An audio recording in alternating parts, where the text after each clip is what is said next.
Hello, it's me, Darlene Vlog.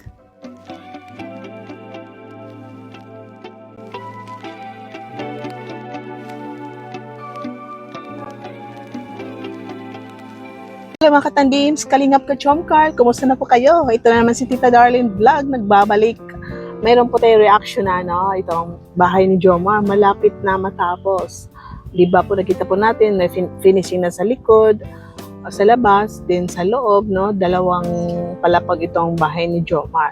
At yun nga po, baka before matapos ang taon na ito, 2026, bago mag-December, baka matapos na ang bahay ni Carla. Or baka hindi rin naabot ng October po, matapos na ang bahay ni Jomar. I mean, kay Jomar.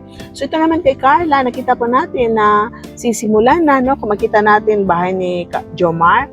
Yung bahay ni Jomar, doon, ito yung binigay na isang sponsor, si Selma. Then yung vacant dyan, yan yung bigay naman ng yung dati, yung mga umalis din. Ang sunod is bahay ni Carla. So parang sa gitna lang ang bakante. So may space lang na bakante at yun, magkalapit na ito si Jomar at si Carla. So matutuwa po tayo dahil magkatabi na po ang Jomcar. So minsan din natin isipin na umuwi si Carla sa Tarong, ganyan. Kasi possible na itong parents ni Carla baka pupunta na rin dyan, magstay ng ilang buwan. Lalo na ngayon ito si Cynthia is nagdadalang tao, 3 months, Kung yun nga, para napanood din natin sa yung vlog po na sa reunion ng batch 1 na ito, si Nanay Cynthia is nagdadalang tao na 3 months naglilihi. So yung mga last pala na vlog na makita natin si Nanay Cynthia na parang parang uncomfortable, naglilihi na pala yun. So dito si Jomar, siyempre uwi na naga minsan, uwi ng diet. So possible na pag natapos yung bahay niya, for sure talaga na diyan na siya mananatili sa bahay niya. So ayan, malapit na ang Jomcar at Carla at Jomar. So parang tatawid lang doon, dito tayo mag-live tayo, mag-vlog tayo, depende po yan, kung ayan, mag-vlog si Jomar, isali niya si Carla, kung papayagan, ito si Carla mag-live, isali si Jomar, at least komportable tayo na magkapit bahay na ang dalawa, di ba po?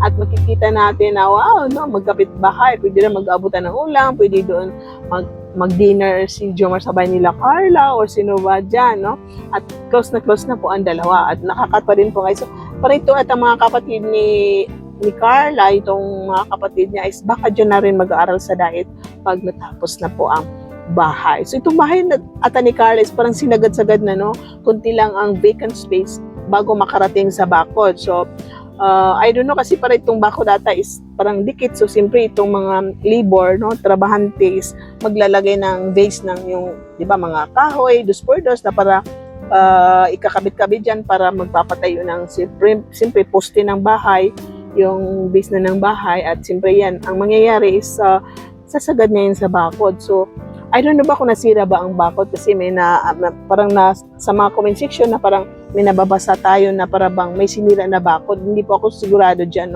Kasi parang narinig ko lang po at nababasa lang sa comment na yung bakod is something siguro sinira o binakbak o ano ba.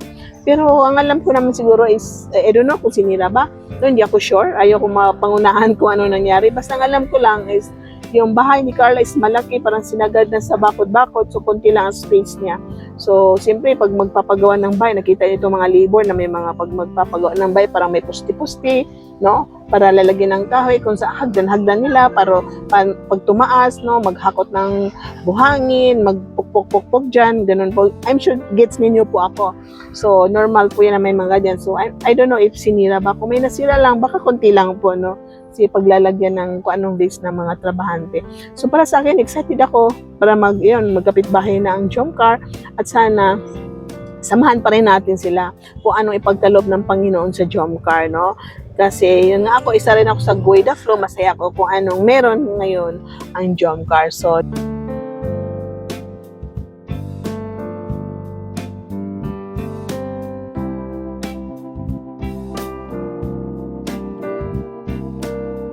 I don't know ba kung masasabi ba na ma-issue itong bakod ni Carla kasi nakita ko yung video niya is talaga sagad.